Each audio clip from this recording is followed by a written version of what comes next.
নমস্কার। তো আমি পিঙ্কু রাজ ব্লগ থেকে সবাইকে স্বাগত। আশা করছি আপনারা ভালো আছেন, আমিও ভালো আছি। তো আমি সারাদিন কি করছি না করছি আপনাদের সামনে শেয়ার করব।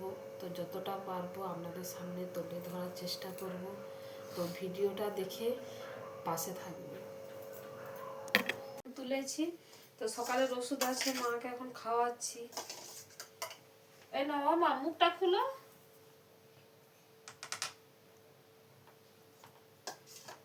মা এখন খাচ্ছে, তাকিয়ে আছে, একটু পরেই আবার ঘুমিয়ে যাবে। রাত্রে তো একদম ঘুমোয়নি।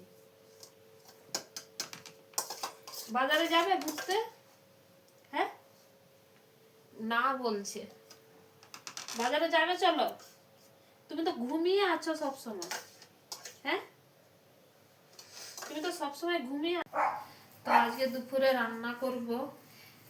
এই দেখো, আপনারা এটা কি শাক বলুন তো? এইটা কি শাক বলুন কমেন্টের মাধ্যমে।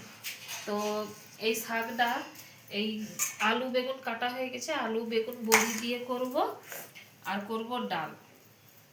তো শাক কাটছি, আর রিয়ার বাবা বাজার থেকে এখন এই এলো, বিনস নিয়ে এলো, আর এই যে মটরশুঁটি পেঁয়াজ কিনে নিয়ে এলো। আচ্ছা, এই শাকে যদি মটরশুঁটি দিই হবে? হবে না, না বড়ি আলু বেগুন দিয়েই করবো। তো এই দিকে দেখুন আমার ভাত হয়ে গেছে, ভাত গড়িয়ে নিয়েছি। তো এই দিকে পিড়িং শাকটা রান্না করবো। আলু আর বেগুন তেলে নেড়ে নিচ্ছি আগে। তো এইবার আমি শাকটা দেবো, এই পিড়িং শাকটা দেবো।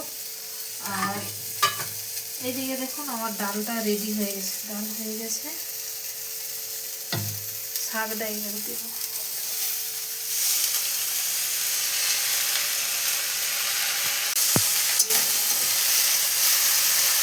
তো শাকটা একটু নাড়ার পরে এই যে বড়িটা আমি ভেজে রেখেছি, শাকের মধ্যে বড়িটা দেবো।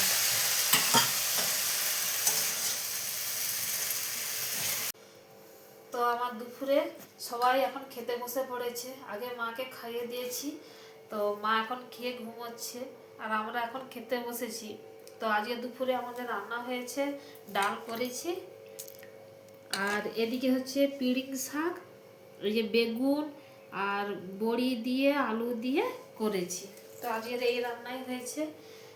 তো দেখা হচ্ছে খাওয়ার পরে।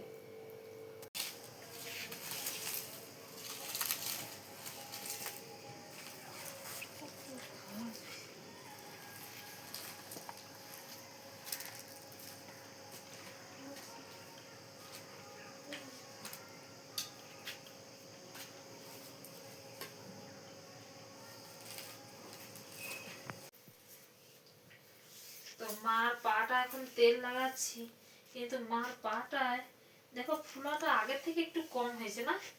একটা পায়ে কম হয়েছে, আর একটা পায়ে পাটা এখনো ফোলা আছে। তো আগের থেকে অনেকটাই কমছে, কিন্তু এইটা কমছে না একদম। এইটা তো প্যারালাইসিস হয়ে এটা পড়ে গেছে, তাই জন্য না কি এখনো ফোলা কমছে না। আর এই ডান পাটা কমে গেছে ফোলা একদম। তো মাকে তো তোলা যায় না, তুলে ধরে বসতে হয়। তো মাকে এখন তেলটা মালিশ করছি, তারপর মাকে একটু তুলবো, তুলে বসিয়ে মার বিছানাটা একটু ঝাড়বো। তো তেলটা আগে মালিশ করে দেই। ও মা, মা উঠো, তুমি শুধু ঘুমাচ্ছ।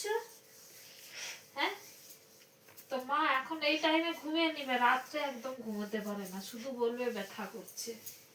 তো মার এই হাতটা সোজা করা যায় না, এটা প্রথম থেকে হাত পাটা বেঁকে গেছে। তো প্রথম যখন স্ট্রোক হয়, প্যারালাইসিস হয়ে হাত পাটা পুরো বেঁকে গেছে, শুধু এই ডান সাইডটা একটু ভালো আছে।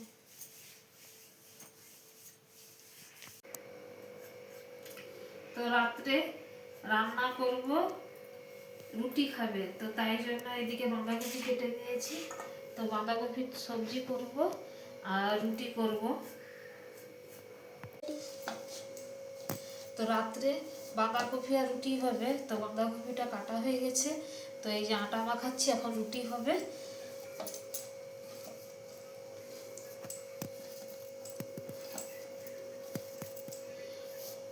তো এইটা আটাটা মাখানো হয়ে গেলে মাকে খাওয়াবো, খাওয়ানোর পর তারপরে রান্না করব আমাদের। তো রাত্রে খাওয়ার জন্য রুটি করেছি আর বাঁধাকপি সবজি করেছি। তো এখন আমরা খেতে বসে পড়েছি। আর মাকে তো খাইয়ে দিয়েছি আগে, তো মাকে খাওয়ানোর পর রান্নাটা করেছি। তো ভিডিওটা আমি এইখানেই শেষ করব, ভিডিওটা আর বেশি বাড়াবো না। তো আমার ভিডিওগুলো যদি দেখে ভালো লাগে তো আপনারা আমার পাশে থাকবেন, লাইক কমেন্ট শেয়ার করবেন, সাবস্ক্রাইব করে দিবেন। তো দেখা হচ্ছে পরের ভিডিওতে।